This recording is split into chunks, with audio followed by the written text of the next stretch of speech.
At Starbound, we tell stories the human way, not with artificial voices or AI slop. I mean, in the end, what's HFY without humanity? Subscribe to keep it this way. My name is the Voice Ogre, and let's begin. Conditioned air filled the lecture hall, its temperature calculated to promote peak cognitive function. Every surface in the Celestine Dominion's military academy gleamed, a testament to a culture that valued control. Before the lectern stood retired siege captain Halen Assu. Bioceramic plates fused to his frame. Once the burnished bronze of a frontline commander, now held the color of a faded parchment, their edges chipped and dull. Before him sat the new conscripts, 200 of them, their own plates gleaming under the hall's even diffuse light. Silver, cobalt, gunmetal gray.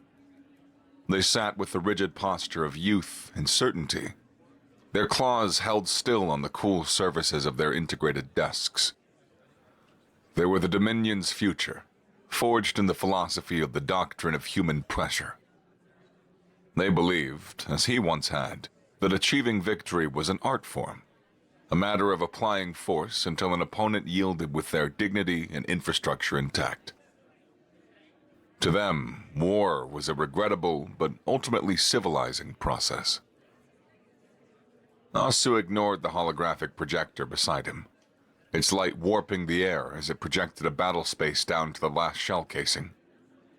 Instead, he closed his worn claws around an object on the lectern, a dense, ugly piece of metal, scarred by plasma scoring and pitted from micrometeorite impacts.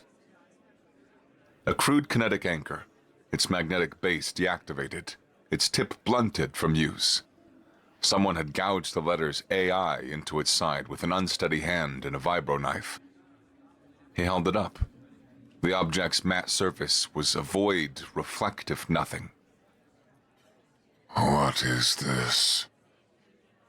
Assu spoke, his voice a low scrape earned through years of service. A recruit in the front row, his plates the polished silver of a highborn clan, straightened. Sir, an archaic device for kinetic anchoring. Human design. Archaic. Assu repeated, the word a flat stone in the hall. Inefficient, Offered another, her plates a deep cobalt. it relies on brute magnetic force and a percussive driven spike. A desperation tool. Our gravitic anchors are superior in every metric. A desperation tool. Assu echoed. He placed the magnetic python back on the lectern. It thudded, an offensively solid sound in the quiet. You are all correct. It is archaic. It is inefficient. It is the child of desperation. He paused, looking across the sea of young, confident faces. It is also the single most terrifying weapon I have ever encountered. A low murmur, suppressed in an instant, rippled through the decks. They assumed his words were metaphorical. For 3 centuries of expansion, Assu began, lowering his voice to pull them in. the Celestine doctrine of humane pressure has been the foundation of our military actions. We enlighten, we persuade. We apply pressure with calculated force, disabling power grids, severing communications, broadcasting our benevolence, until a species recognizes the compelling logic of assimilation. We have pacified 68 species with this doctrine. This philosophy succeeded absolutely. He let the quiet stretch for a beat. And then we found humanity. He gestured to the ugly piece of metal. This souvenir is from the 95th shift of the Renfield habitat's siege.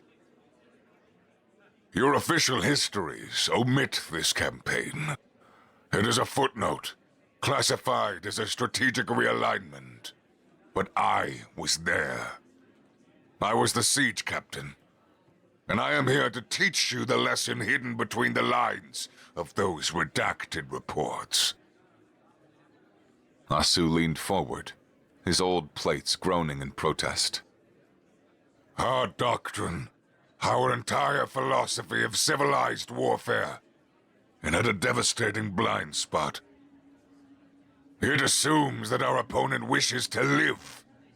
It assumes that they still value their infrastructure over their pride.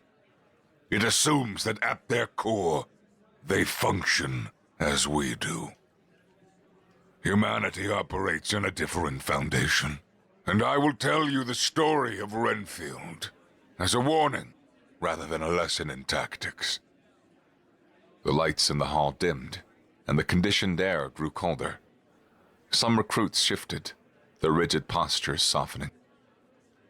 Halen Assu's mind returned to the unwavering resolve's command deck, staring at a problem he thought he understood.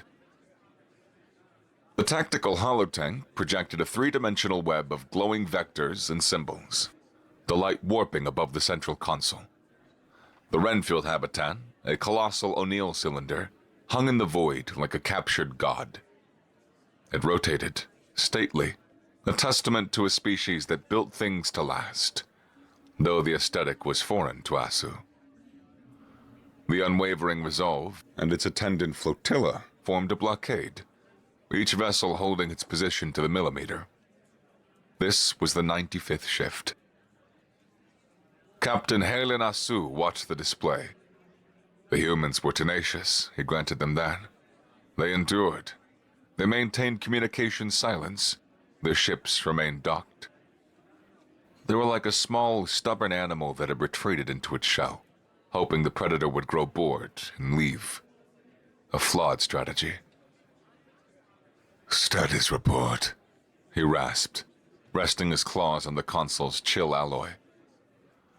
Quartermaster Ian stepped forward. He was younger than Assu, his silver-gray plates sleek and perfectly fitted, their joints articulating in silence. Shift 95, Captain. The habitat's energy output has dropped, but life support and core systems remain active. They are rationing. Our scans show their few military vessels remain powered down in their berths. The internal chatter is noise, logistics, family messages, complaints about the quality of their recycled water. They are waiting for us to leave, Assu said. A statistically improbable outcome they seem to be banking on. Ian replied, his tone dry. However, a convoy is assembling at Docking Arm 9. Assu magnified the schematic. 6 small ships, civilian transports, a medical shuttle, a long-haul freighter repurposed for passenger transit, all flew under medical and rescue designations. Their primary search and rescue bay, He noted. They mean to run the blockade, Ian stated. They're attempting to evacuate civilians. A predictable move. They seek to elicit sympathy, perhaps form their own coalition, perhaps from us. They believe we will hold our fire against such vessels. And will we, sir? Assu turned his head, the plates around his neck grating. Destroying them would be an act of barbarism and would violate the core of our doctrine. He looked back at the hologram. Their desperation is a tool. We will use it to break their resolve. He considered the approaching convoy. The other bridge officers waited, their postures rigid. They expected an order to destroy the ships, a clean stroke to prove the futility of resistance. The simple solution, and an artless one. Apply pressure until the subject yields, Assu quoted, the words of the High Marshal's doctrine smooth and familiar. A clean victory is a moral victory. He straightened. Dispatch the Corvette's swift retort. Order them to disable the lead transport. Disable it. Engines and communications only. Ian's plates shifted, a subtle click. Sir, the objective? We will board their vessel, Assu explained. We will take her passengers and crew aboard the swift retort. We will give them Celestine nutrient bars, shelf-stable and engineered for perfect nutrition. We will offer them medical attention. We will treat them with courtesy and respect. And then, after one shift, we will release them to return to the habitat. He looked at his bridge crew. Understanding dawned on them. This would present them as benevolent correctors, a role distinct from conquerors. The psychological impact will be devastating, Assu concluded. They will see our strength, but they will also see our mercy. They will understand our benevolence. Surrender will become the only logical option. Captain, Ian murmured. Intelligence briefs and human psychology suggest they might interpret our actions differently. Assu dismissed the concern with a wave of his claw. What else would they interpret it as? It's a textbook application of Phase 3 pressure. They will see reason. They are, after all, a sapient species. He turned back to the holotank. Execute the order. The swift retort detached from the perimeter, a silver dart against the black. The human convoy, a small cluster of hopeful lights, continued its slow, doomed approach. Assu felt a surge of pride in his culture and his doctrine. This was the Celestine way. Victory through enlightenment, dominance by revealing a better way. He considered the humans, with their soft bodies and clumsy ships. He was offering them a more civilized existence. All they had to do was accept it. The swift retort's particle beams, calibrated to a fine degree, sliced through the human transport's safe passage's engine pylons. The vessel went dark, tumbling into the void. Celestine boarding parties, clad in form-fitting combat armor, crossed the intervening space on grav sleds and secured the airlock. On the Unwavering Resolve's bridge, Assu monitored the operation. The reports confirmed his anticipations. Boarding team reports success, Captain, the communications officer announced. The humans offered compliance. They appear. Stand. As expected, Assu said. They are civilians. They are averse to conflict. Proceed with transferring them to the swift retort. The first crack in the habitat's resolve had appeared. Then, the comm link to the boarding party filled with a burst of static, a sharp shredding of data. Commander Jordan? The comms officer called. Report. Only static answered. Re-establish contact, Assu ordered. His backplates tightened. Trying, sir. The channel's dead. Simultaneously, a proximity alert chimed from the tactical console. Captain, I have new sensor contacts. Small, high velocity. Assu looked to the holotank display. A swarm of contacts, flagged in crimson for their velocity, blossomed on the plot, moving from the Renfield habitat toward the disabled safe passage in the swift retort. Identify them, he commanded. The tactical officer's claws moved across his console. Negative, sir. The signatures are inert. They show only kinetic energy. The drive's cold. The sensors read them as debris. The officer looked up. They appear to have launched from Docking Arm 9's exterior truss. Docking Arm 9, the search and rescue bay. Ian stepped closer to Assu. Debris drifts, Captain. This moves with purpose. Before Assu could process the anomaly, the crimson contacts converged on the swift retort. A klaxon blared across the bridge. Impacts on the corvette's hull, the tactical officer shouted. Multiple breaches. Hull integrity failing in sectors 4, 5, and 8. Assu brought up the corvette's external camera feeds. Images laced with static and chaos filled the main screen. Figures in patched, bulky environmental suits clung to his warship's metallic skin. They moved with a terrifying arachnid speed, firing grappling lines that ended in heavy magnetic heads. The thunk of pythons anchoring to the ship's plating echoed even over the comms. They shunned grav sleds, climbing his ship by hand. Point defense cannons held their fire. The climbers' proximity to the corvette's own superstructure fouled their firing solutions. To fire was to risk catastrophic self-harm. A new alert flashed across Assu's console, its crimson letters stark and absolute. Boarding in progress. Assu's neck and backplate shifted, grinding against one another with a low, grating sound. A tremor ran through his claws. Ship-to-ship combat happened at range, or through controlled actions at a shared airlock. Leaping across the void to punch a hole in the enemy vessel was an act of desperation. Assu clamped his claws onto his console's edge so tightly he could feel the metal groaning. The scene on the swift retort's exterior was a study in brutal improvisation. The humans, he could see the crudely stenciled words "Anchor Team" on their suits now, used the ship's geometry as their battlefield. A sensor spine became cover. A maintenance conduit became a highway. They moved in short, explosive bursts, from one anchor point to the next, crossing meters of exposed plating in seconds. They bypassed the primary weapon emplacements.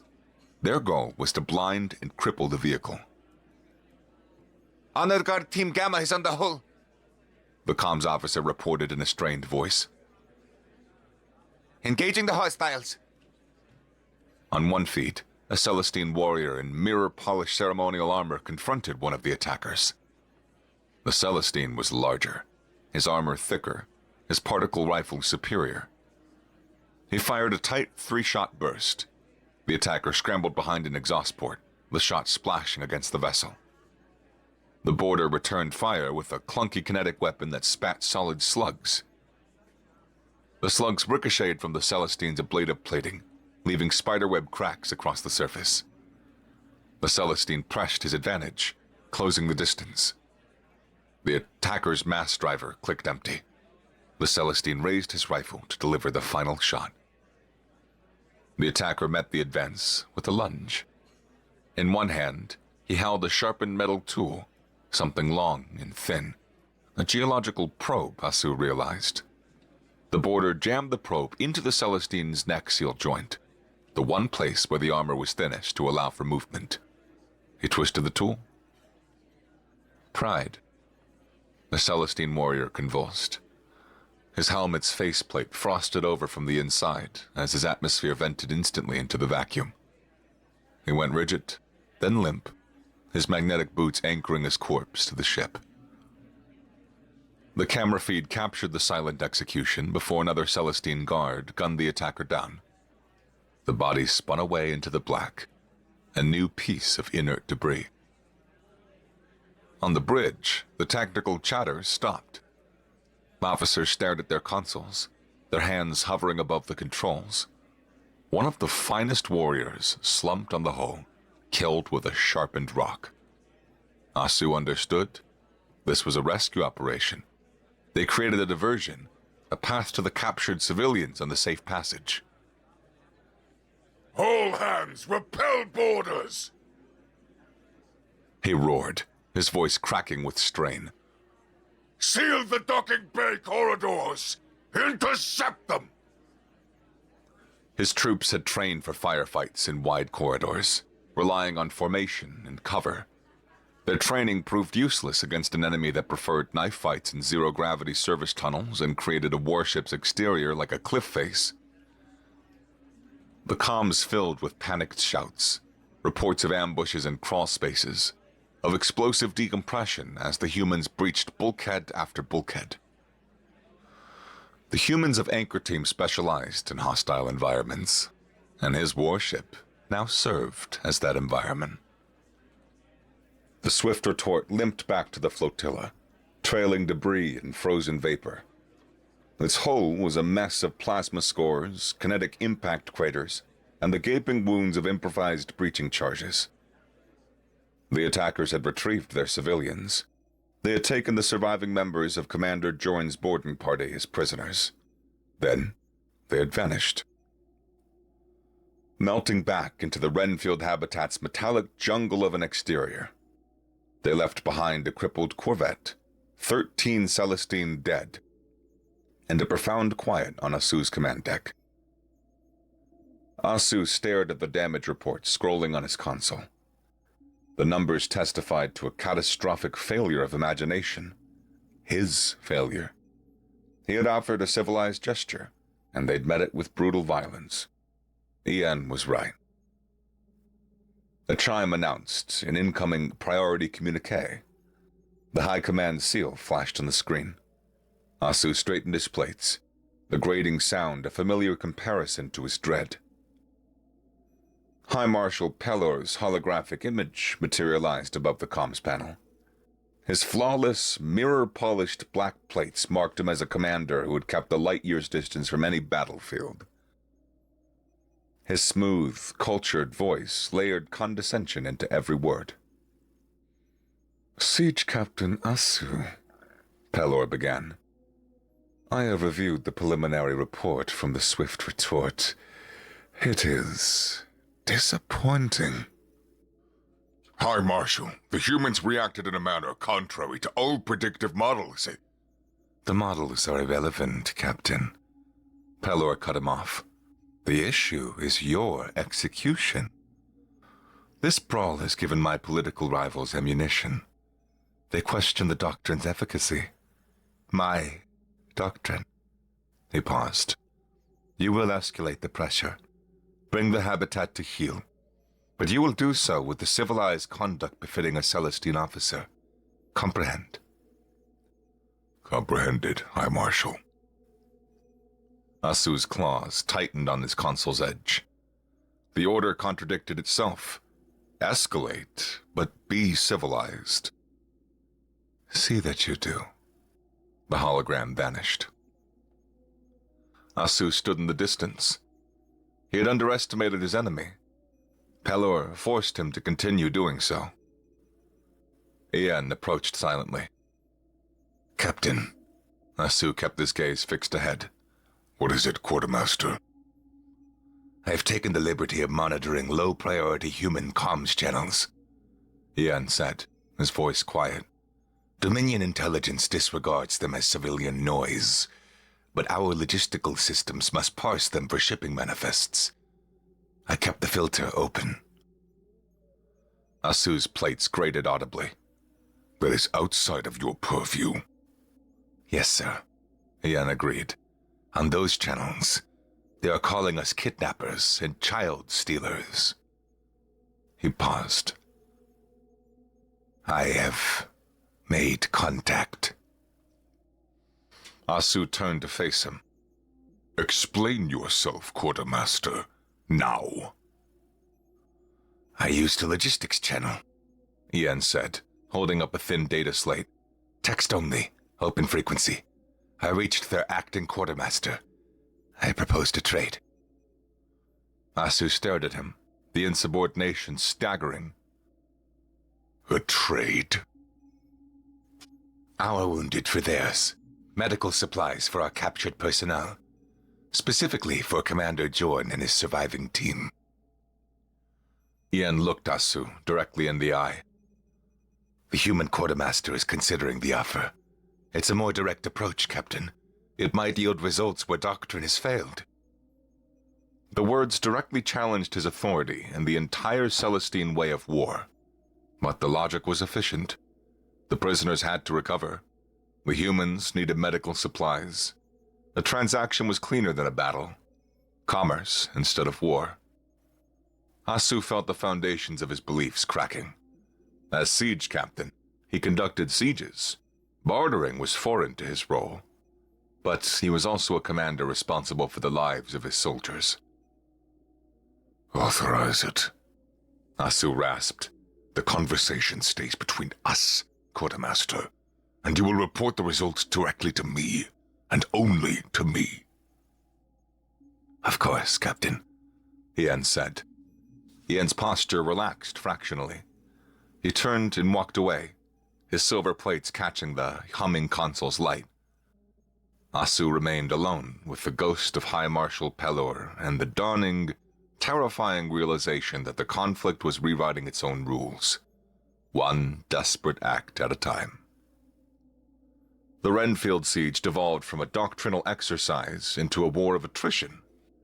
Assu's attempt at a full-scale assault on the habitat ended in disaster. The humans had turned the station's exterior into a fortress, a three-dimensional death trap of their own making. Assu spent his shift staring at after-action reports that stretched from shift 95 to shift 150, then past 200. The chronometer on his console constantly reminded him of his impotence. The reports flashed across his screen, each a fresh entry in a ledger of failure. Report, Shift 121, Tactical Team Zeta, ambush in Trust 12. Cause, hostiles electrified a section of hull plating using a jury-rigged power conduit. 4 casualties, 2 wounded, team retreated. Report, Shift 164, Squad Kappa, lost in Sector Gamma. Cause, hostiles triggered explosive decompression via a sabotaged maintenance hatch. All 5 members lost. Their last transmission captured a kinetic hammer smashing through a viewport. Report, Shift 235, Honor Guard Platoon, failed breach at Docking Arm 4. Cause, hostiles utilized repurposed cargo drones as mobile IEDs. The drones, guided through maintenance shafts, detonated amidst the platoon. 6 casualties, assault aborted. His troops had trained for open-field combat and shipboard corridor fighting. The humans dismantled them. They were hunters in a flat world, now fighting in a vertical jungle against an enemy that lived in the trees. The humans knew every inch of their station. Every truss was a potential ambush point. Every shadow could hide an enemy. Mess halls and the unwavering resolve grew quiet. Soldiers whispered stories about Anchor Team, calling them hull wraiths. They spoke of their calm silence, their startling speed, and their ghoulish tactic of using their own fallen as cover in the vacuum, anchoring the bodies to the exterior to create temporary shields. Celestine soldiers checked their armor seals a 3rd, then a 4th time before every patrol. Threats lurked in every loose panel and every flicker of static. Assu became an unwilling expert on his adversary.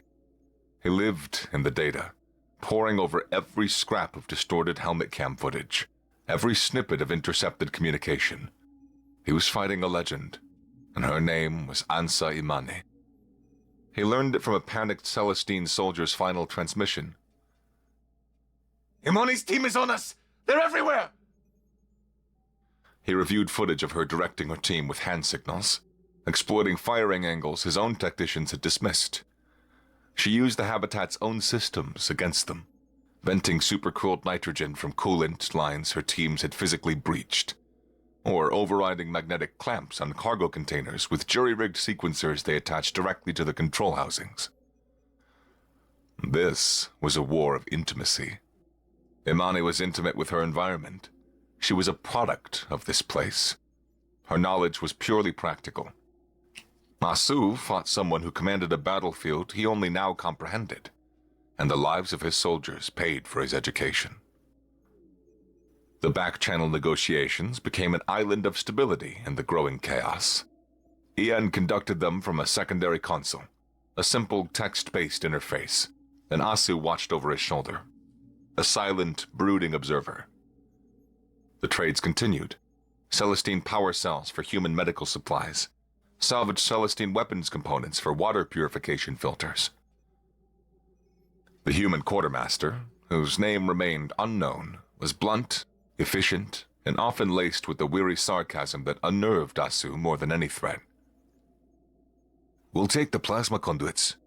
Try to keep the delivery drone steady this time. Last one nearly took out our comms relay." Ian typed his reply, his claws clicking on the interface. "Acknowledged. We're preparing the exchange for our wounded officer, Lieutenant Vash." A pause. Assu watched the cursor blink. "Your lieutenant's stable.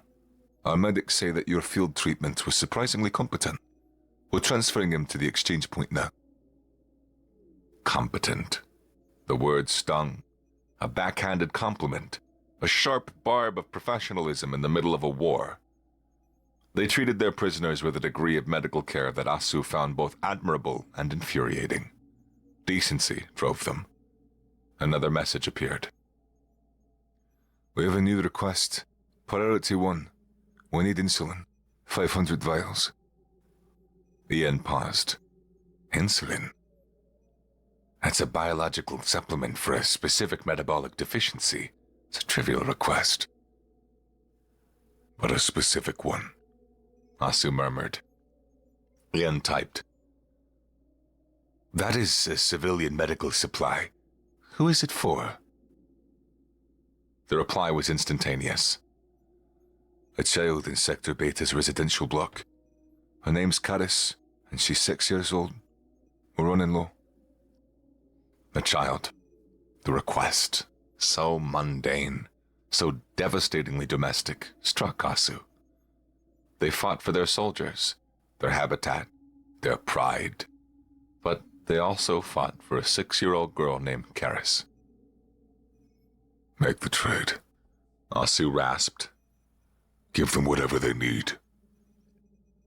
Ian complied, arranging the logistics. Before signing off, he hesitated, then typed a question of his own, something that clearly went beyond his pragmatic duties. Why do you fight like this? Your losses are significant. A logical surrender would save more of your people. Assu held his breath. The reply came back in less than a second. A single, stark sentence. Your premise is flawed. We're a rescue team. Saving people is our function. The channel closed. The text lingered on the screen. Assu stared at it, the words burning themselves into his mind. We're a rescue team. He had prepared to defeat an army and found himself fighting a group of first responders. Their objective was to complete a rescue, and the people they rescued were everyone on the station. Every man, woman, and child. Their tactics, their brutality, their willingness to sacrifice, it all snapped into horrifying focus. Their actions reflected function. In the solitude of his private quarters, Assu turned the captured magnetic python over and over in his claws. The crude, heavy tool was a constant, solid reproach. He traced the gouged letters. A.I. Ansa Imani. He had taken her tool, and she had taken his certainty. The far wall of his quarters became a private tactical projection, a constellation of data he called his Wall of Madness. Schematics of human void-climbing gear, downloaded from civilian engineering databases. Audio snippets of Imani's voice, clipped and calm amidst the sounds of battle. Tactical diagrams of her team's astounding flanking maneuvers, drawn and redrawn 100 times. He learned everything he could about her. Her record was civilian. She and her team had become legends in the Terran Coalition's search and rescue community. Their record showed a dozen commendations for pulling miners from collapsed asteroid shafts and saving crews from derelict freighters spinning apart in high orbit. Always for saving lives. He ran a new combat simulation, programming the Celestine AI with every scrap of data he had on Imani's tactics. He pitted his entire flotilla, with its superior technology and numbers, against her one small team operating on the habitat's exterior. The simulation failed. He ran it again. It failed again. Frustrated, he delved into the simulation's logic core, tracing the failure to its source. The AI had flagged an unresolvable paradox. In every scenario, Imani's team took actions resulting in a tactical loss, but a strategic gain.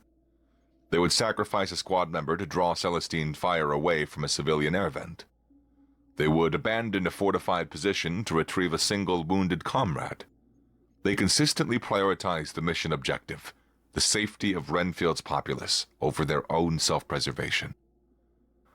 The simulation choked on an enemy valuing its mission above survival. Assu looked from the failed simulation to the python in his claw. He understood. He fought a rescuer, a role more fundamental than a soldier. A single, absolute mission-bound Imani. Get her people out. Every brutal tactic, every kill, every sacrifice served that one simple, unbreakable goal. He was a siege captain, a master of doctrine designed to break the will of armies and governments. But his philosophy of war proved useless against a rescuer. He devised a final plan. Assu stared at the hologram of Renfield, his mind racing. Unable to defeat their tactics, he resolved to exploit their motive. He had learned they would sacrifice anything to protect their people. Intelligence had identified the habitat's agricultural hub as a low-priority defensive position. The sprawling hub was difficult to fortify and far from the main civilian sectors, but the hub was their food supply. Surely they'd prioritize that. Assu launched his last gambit. He would send a massive feint against Docking Arm 9, drawing Anchor Team to defend the SAR bay they used as a base. While they engaged, his elite troops, the best of his honor guard, would launch a lightning assault and breach the agricultural hub. He would seize their food. He would force them to the negotiation table through the threat of starvation. Civilized pressure. The assault began. As predicted, the feint on Docking Arm 9 met with ferocious resistance. Hull wraiths swarmed the attacking Celestine ships, and the void lit up with particle beams and the kinetic flashes of mass drivers. The distraction he needed. His main force, under his direct command from the unwavering resolve, breached the agricultural hub. They entered easily. They found themselves in a vast cavern smelling of fried circuitry and the damp, earthy scent of disturbed soil.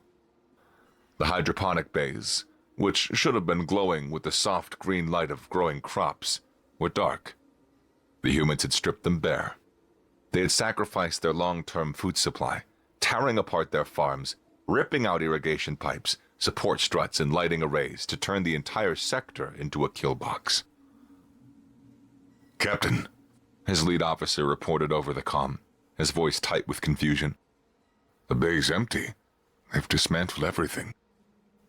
Before Assu could respond, the trap sprung. Lights flared to life from improvised sniper nests built into empty hydroponic bays' towering frames. Repurposed farming equipment, industrial cutters and automated tillers fitted with mass drivers, opened up from all sides. A devastating crossfire tore through his elite troops' ranks. Celestines, caught in the open, fell, their superior armor buckling against kinetic slugs at point-blank range. As the trap systematically dismantled his forces, a sharp tone cut through the tactical chatter, originating from the secondary console displaying Ian's back channel. A direct audio link had opened. Her voice was steady, even, its tone professional. You wanted to starve us out, Captain, Imani said. We're just speeding up the process. Your move. The transmission cut. The quiet she left behind was absolute. The secure channel chimed again. High Marshal Pelor's black-plated visage appeared, his voice a whip crack. The losses from the agricultural hub had reached high command. Assu! This farce is over. Your fixation on this Imani has cost us dearly. The doctrine is a weapon. You have failed to wield it. High Marshal, their capacity for self-sabotage is beyond. Your analysis is irrelevant, Captain. Pelor snarled. I am giving you a new order. A final order. You will cease these tactical games. You will concentrate fire on the habitat's main residential sector. Breach the hull. Let the vacuum do your work. Remind them of their place. End this, Assu. End it now. Assu looked at the holotank, at the casualty projections for his own troops if he continued the fight. He looked at the red glowing icon representing the civilian sector Pelor wanted him to obliterate. He pictured a 6-year-old girl named Karis. Then he glanced at the console beside him, to the scarred, ugly magnetic python. He had pitted his doctrine, his technology, and his empire's might against a rescue team's tool, and the tool had won. Pelor demanded he become a monster to win a lost war. The humans would let their home die around them before they would surrender it. He had thought them illogical. He now knew they operated on a different logic, one of absolute, uncompromising protection of their own. No. Assu said. The single, quiet word filled the bridge. Pelor stared, his expression slack with disbelief. What did you say, Captain? I said no. Assu repeated. The plates on his neck and shoulders grated sharply, the sound of a final decision. I refuse to fire on a civilian sector. We are not barbarians, remember? This siege is a failure. The siege was a failure from the moment we interpreted a rescue convoy as a military target. This is insubordination, Assu. This is treason. I will strip you of your rank. I will see you. Assu acted before Pelor finished. He reached over and slammed his clawed hand down on the comms panel's emergency blast cover. A thick sheet of reinforced metal slid over Pelor's screaming face, physically severing the connection to High Command. A wave of shocked gasps and shifting plates rippled across the bridge. He turned to his quartermaster, who was watching him, his expression neutral. Ian, Assu commanded, his voice scraping but clear. give me your back channel. Open a direct line to the human quartermaster. Tell him I wish to speak with Captain Imani. The channel hummed with static for a long minute. Assu stood before a simple text console. He waited, uncertain if she would speak to him. Then a new icon appeared. Audio link established. Her calm, professional voice filled the bridge. This is Captain Imani. State your purpose. Assu took a breath, the conditioned air feeling thin. Captain Imani, this is Siege Captain Helen Assu. I am proposing a ceasefire. A ceasefire? She repeated, her tone guarded. Or a surrender? A withdrawal, Assu corrected. The Celestine flotilla will withdraw from the Renfield system. In exchange, I will ask for the return of my remaining prisoners, including Commander Jorn. Another pause. He could picture her on the other end, encased in her battered suit, surrounded by her team, considering his offer. She could refuse, and he would have to either follow Pelor's monstrous order or lose his command and watch his replacement carry it out. We accept your withdrawal, Imani said. on one condition. Name it. Assu said, relief warring with trepidation. Reparations, She stated. You will leave behind medical supplies, food rations, and power cells equivalent to the habitat's calculated losses during the entirety of your blockade. My quartermaster is transmitting the manifest to your logistics right now. Beside him, Ian's claws blurred across his logistics data slate as the data flooded in. Assu watched his quartermaster's face.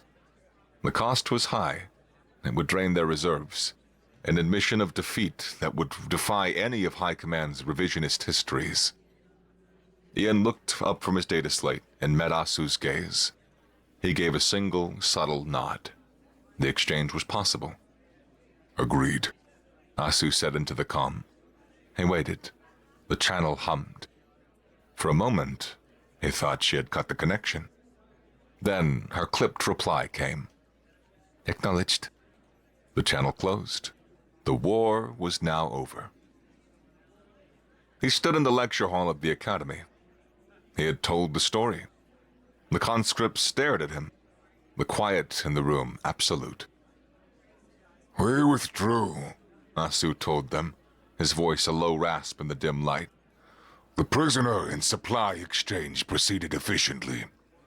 My crews repaired the unwavering resolve. patching the holes the hull wraiths had torn in its skin. Beneath the new hull plates, the ship's framework was forever scarred. We left Renfield to the humans. I kept the memory of Captain Imani as a voice on the comms, a legend who had defeated me. He ran a claw over the python on the lectern. High Marshal Pelor made good on his threats. They court-martialed me for insubordination and stripped me of my command. My career was over. They buried the Renfield report, classifying it to protect the public record of Pelor's doctrine. A strategic realignment, they called it. A dry, rasping sound escaped him, a hollow approximation of a laugh. Quartermaster Yen, however, received a commendation for innovative resource management. They rewarded his pragmatism with a promotion to a senior logistics post, far from the front lines. It was a Celestine who accomplished his objectives. But stories spread. Whispers among the officer corps. Tales of a siege gone wrong. Of hull wraiths who climbed ships in the dark and killed with geology tools. A few years passed. A new generation of commanders, ones who had heard the whispers, offered me this post. My job, He said, gesturing to the silent classroom, is to teach the lesson High Command refuses to acknowledge. The young recruit from the front row, his silver plates seeming dimmer, raised a hand. Sir, He asked, his voice hesitant. with respect, we are stronger. Our technology is superior. Our fleets are larger. If we had applied our full strength from the beginning, if we had abandoned this humane approach, surely we would have won. Assu picked up the python. He turned it over and over in his worn claws. The cold, scarred metal a familiar weight. He looked past the recruit, his vision losing focus as he saw the cold void over Renfield, the sterile lecture hall fading from his perception. Their strength is a different kind. He said, his voice almost a whisper. It is their willingness to sacrifice their farms to make a kill box. It is their willingness to use a geology tool to pry open your armor. It is in the fact that their best warriors are rescuers, a different breed from soldiers. He met the recruit's gaze. Silence filled the hall, the life support system's low hum the only sound. My greatest regret is Renfield. I stand by my insubordination. I regret my actions there because I learned the truth too late. He leaned forward, his voice a low, certain vibration that resonated in the cadets' plates before him. We should have left humanity alone. Assu straightened up. Dismissed. The recruits filed out, their proud postures slackened, their bright plates seeming less lustrous in the dim light. The young officer who had questioned paused at the doorway, looking back at the scarred python on the lectern, then at his own claws, as if seeing them for the first time. Assu remained. The lecture hall lights dimmed automatically, stage by stage, until a single cone of light from a console held him, holding the heavy, ugly reminder of a war he now knew was a mistake from its first civilized shot.